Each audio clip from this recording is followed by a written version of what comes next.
The CEO of Southwest Airlines caught lying about what's going on.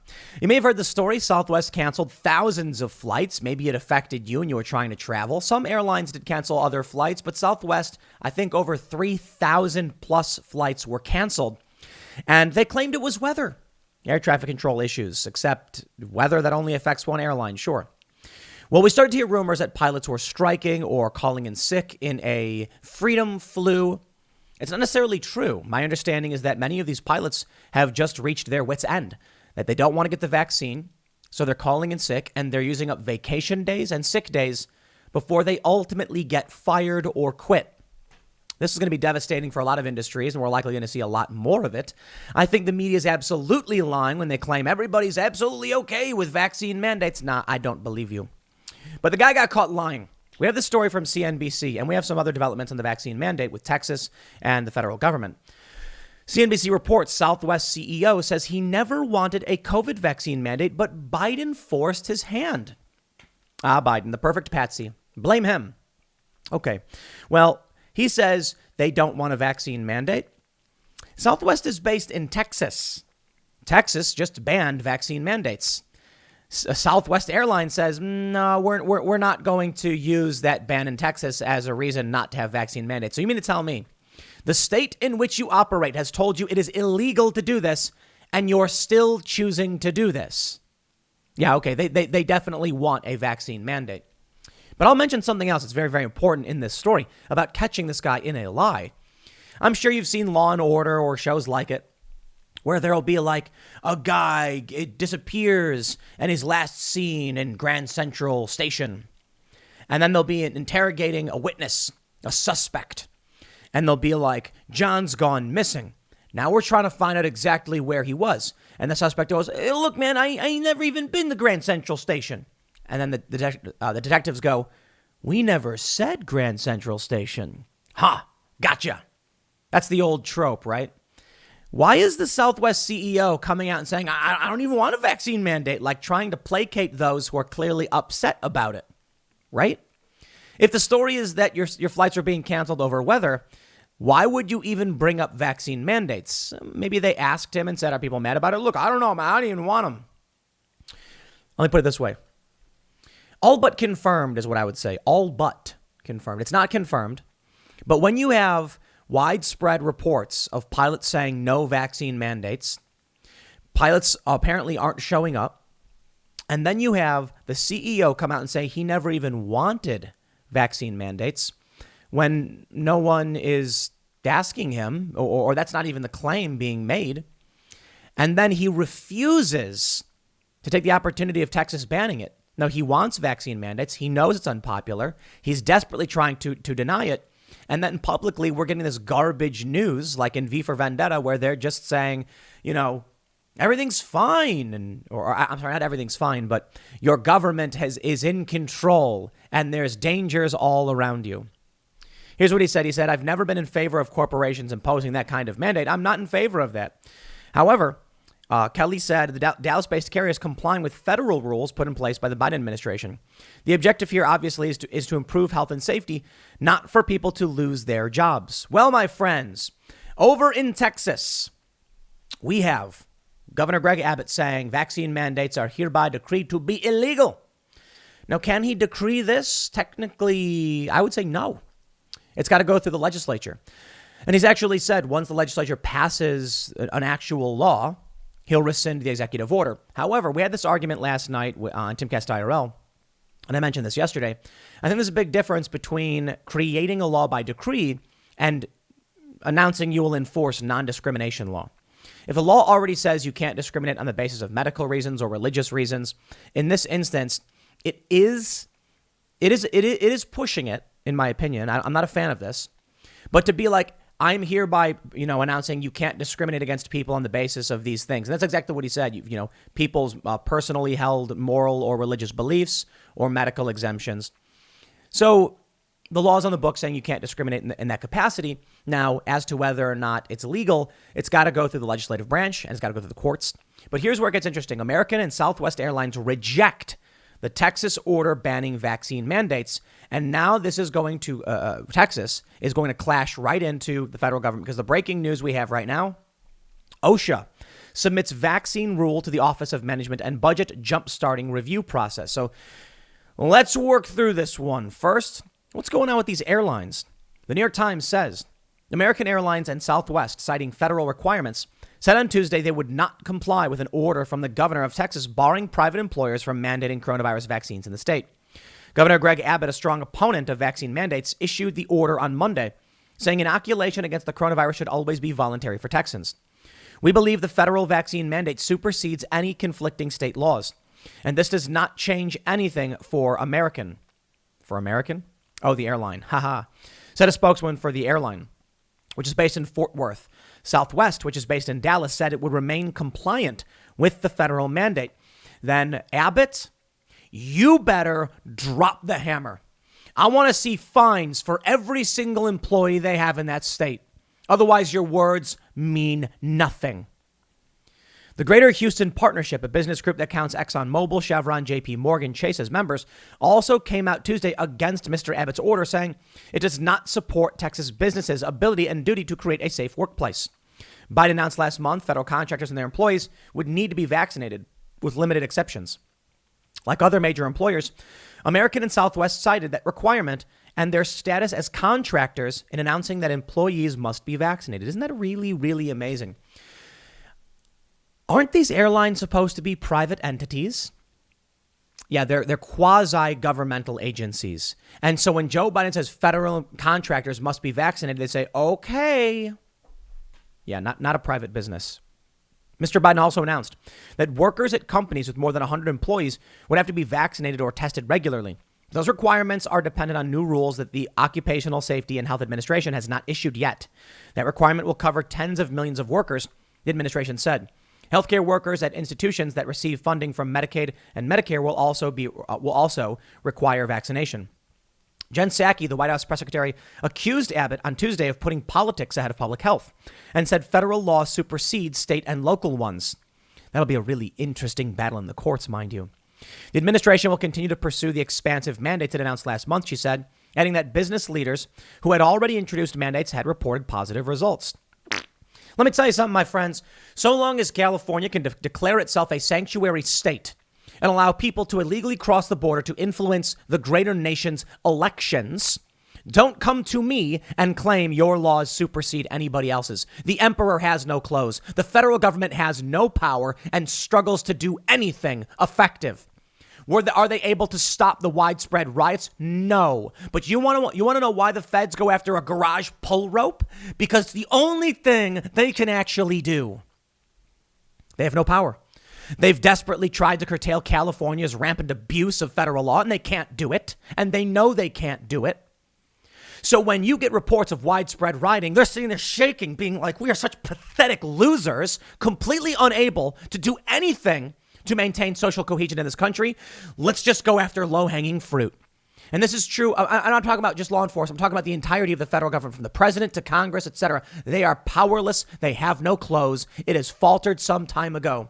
Now, when they come out with an iron fist and claim they're going to go after parents, they're doing what they can to make people believe they're able to enforce anything, and they can't. And we see it over and over again. And it pisses me off.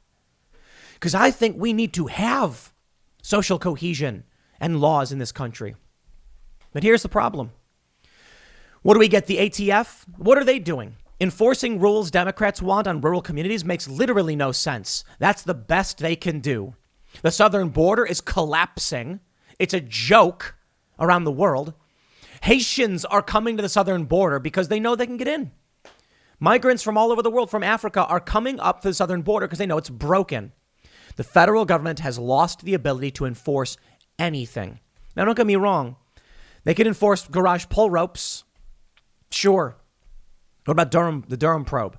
Are we going to get anything from that? Probably not. I really doubt it. What about the news story about Joe Biden's sharing a bank account with Hunter, being implicated in the whole scandal, that he's using the money from his son interchangeably? Yeah, nothing's going to happen because the emperor has no clothes. I remember seeing these stories back in the day about California and the DEA and, the Bush administration, the Obama administration. California said we want to legalize marijuana. I'm like, I think legalizing marijuana is a good thing. And the federal government would still come in and be like, you can't do this. You're superseding federal law. And they did anyway. And that's, not the first time, but I think a major component in the decay of federal power. The federal government is now desperate to make it seem like they can hold things together when they can't. We've already seen how insane things have gotten over the past couple of years and the past election. And now approval rating for Joe Biden is absolutely in the gutter. There it is. Here's what they say. Beyond the legal, quote, it's from Psaki. Beyond the legal aspect, which is unquestionable in our view, the question for any business leader is, what do you want to do to save more lives in your companies? Ms. Psaki said, okay, here's what I'm going to do. Motorcycles are banned. Bicycles are banned. Everyone's got to take safety vehicles. So that means the vehicles need to have bumpers around the entirety of the vehicle, and they got to be top rated. No one in my company will ever be allowed to. Everyone's got to ride in the back seat. Sorry, back seat's just safer. Drivers will be hired from the outside. And no, remote control cars. Everyone sits in the back. We'll go 35 miles an hour, never faster. Is this where we're going? We need to save lives. Okay, what about literally anything else that causes people to lose their lives? Okay, fast food is banned. No one's allowed to eat sugar anymore because sugar is bad for you. I'm just so sick of this. So sick of this absolute garbage. Save lives. Shut up, you pathetic moron. It's just the stupidest trash I've ever heard. And you know what?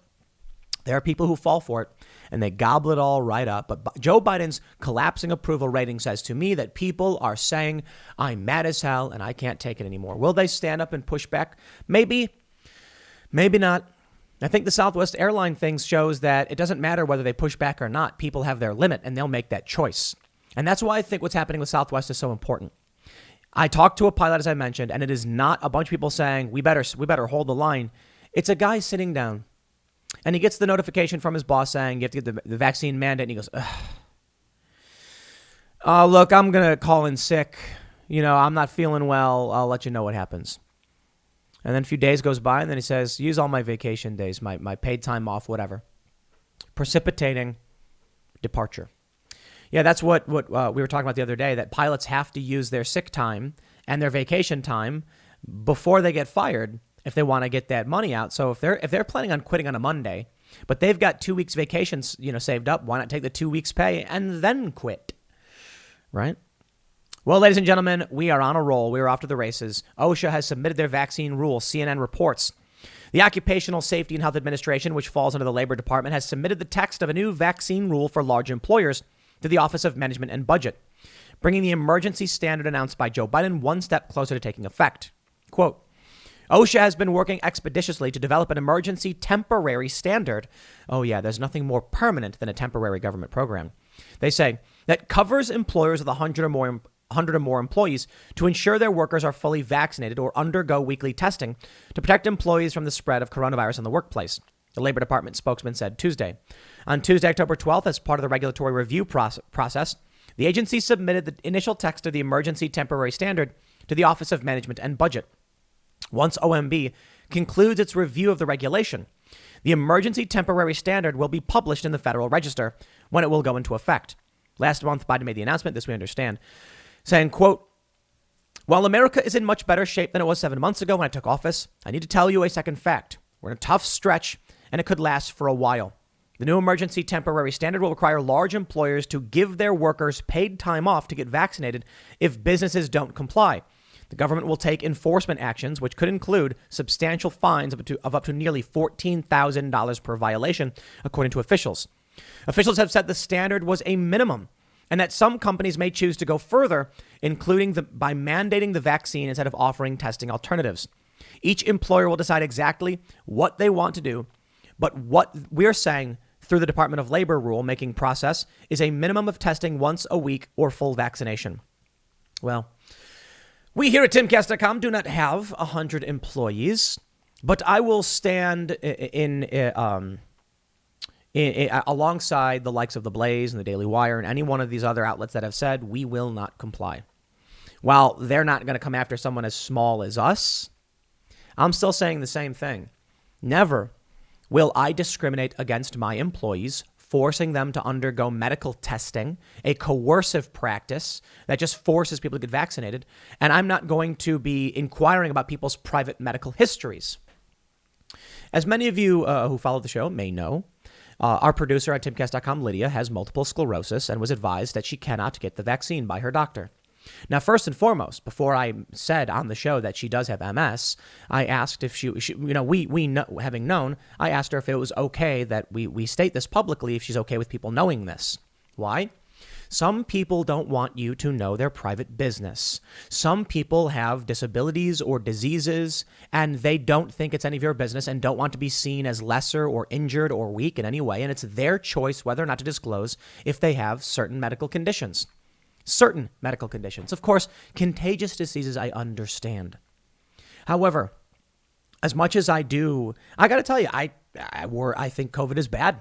There is a degree of worry I have over it. I'm not going to pretend that, I go through every single day being like, I don't care. No, I absolutely do care. I go to a store and I see someone coughing, I'm going to be like, I'm not going to go by that person. I don't want to get it. I don't want to spread it. And I want it to go away.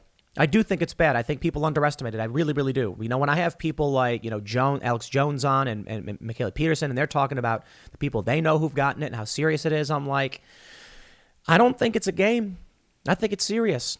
But I also think we have to accept risks and we have to live our lives. And I've looked at the data, and based upon my assessment, I think we are taking the appropriate steps to mitigate the risks. And it's not that complicated.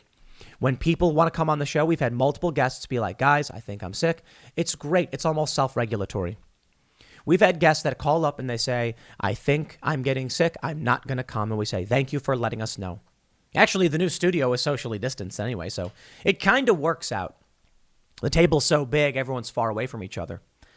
But why should I be mandated? Why should anybody else? Why should I spy on my employees and demand their papers?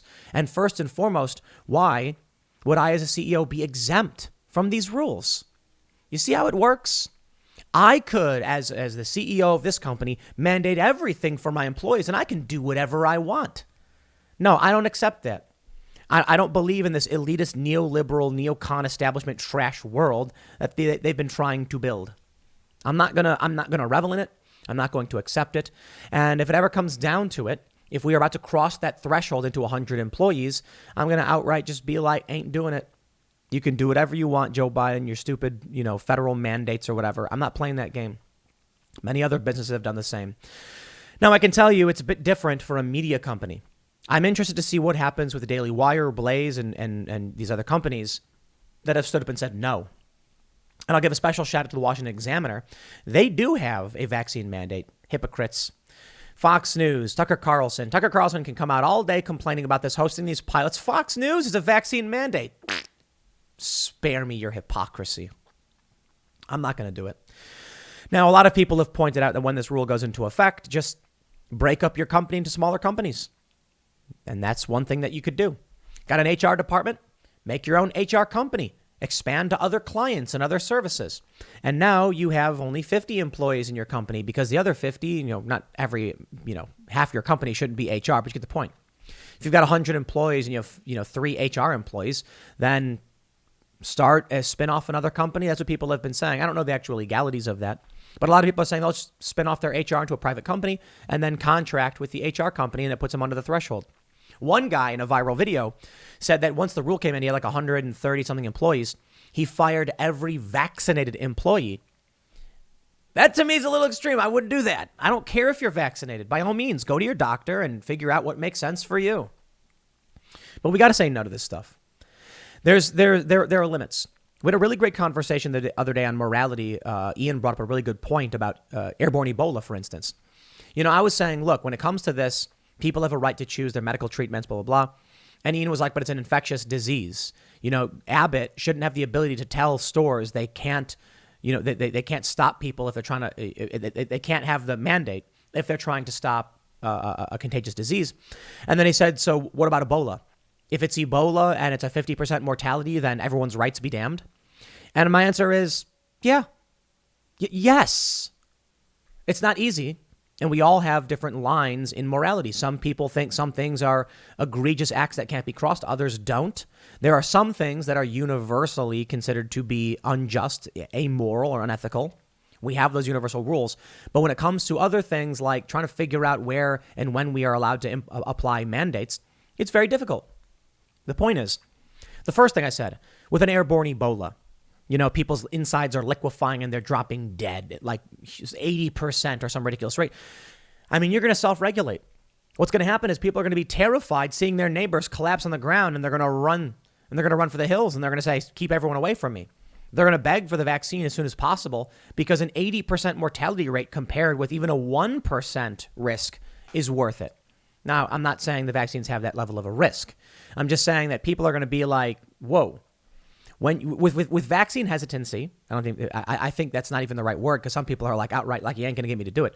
You have people who actually read the data and they're saying like, weigh the risk, talk to my doctor. I've made the decision that's right for me.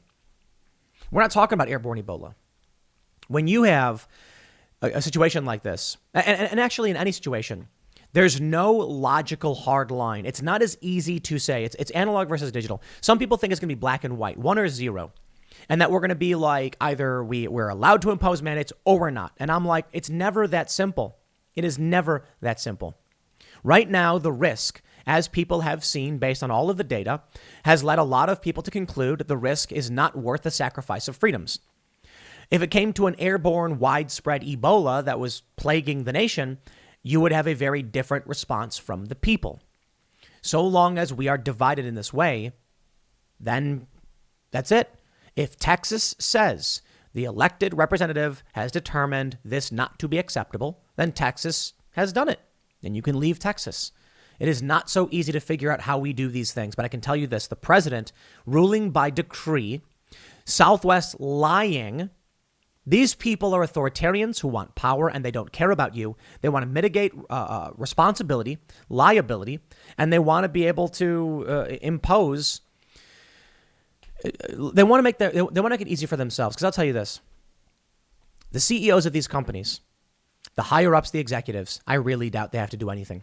Fox News has a vaccine mandate.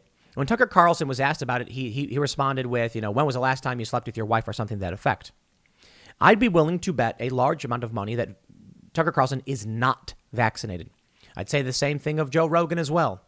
Joe Rogan's willing to go perform at venues where they mandate the vaccine, and Tucker Carlson works for a company that also mandates it. So with respect to these individuals who frequently stand up against, tyranny, I find it saddening, to say the least. If Tucker Carlson is vaccinated, and Joe Rogan, they both may be, I question why it is they come out with these segments, saying it's bad and saying it's wrong and calling it tyranny, if they would actually participate in that system. And let me just stress once again to all the people who said, Tim claims that if you say people claim to oppose the vaccine mandate, but then go and get it out of fear of losing their jobs, they're not actually opposing it. Yes, that is 100% correct. That is a fact statement. I'm not saying in spirit they oppose it. I'm saying they literally aren't opposing it. You see what I mean? Imagine someone said, I'm going to physically oppose this boulder moving down the street, and then stepped aside and the boulder kept rolling. I'd be like, well, you may not like the boulder rolling down the street. You certainly have stepped aside and allowed the boulder to continue. There is no opposition from you. If that individual then, pulled a clothesline to try and stop it, and it didn't work, at least they tried. They're still opposing it. You get the point? For the vaccine mandates in New York City, if a business says we will not comply, they're opposing it. If a business says, I'm sorry, we have no choice but to comply, but hey, sneak around back and we'll still provide service to you, they're opposing it. If they said private memberships, if you're a private owner, just buy a share, they're opposing it. But if you say, I oppose these vaccine mandates, now I'm going to go adhere to the rules so I can continue working within the vaccine mandate system. I'm like, dude, you're riding the boulder at that point. You can sit on top of it as, bouncing down the hill somehow, however you're doing it. I don't know. Whatever. The point is, you're alongside it saying, it's bad, everybody. It's really, really bad. We got to stop it. And then everybody decides they're going to run alongside the boulder, yelling how they got to stop the boulder, and then no one does. What a dumb analogy. Anyway, you get the point. I'll leave it there. Next segment's coming up at 1 p.m. on this channel. Thanks for hanging out, and I will see you all then.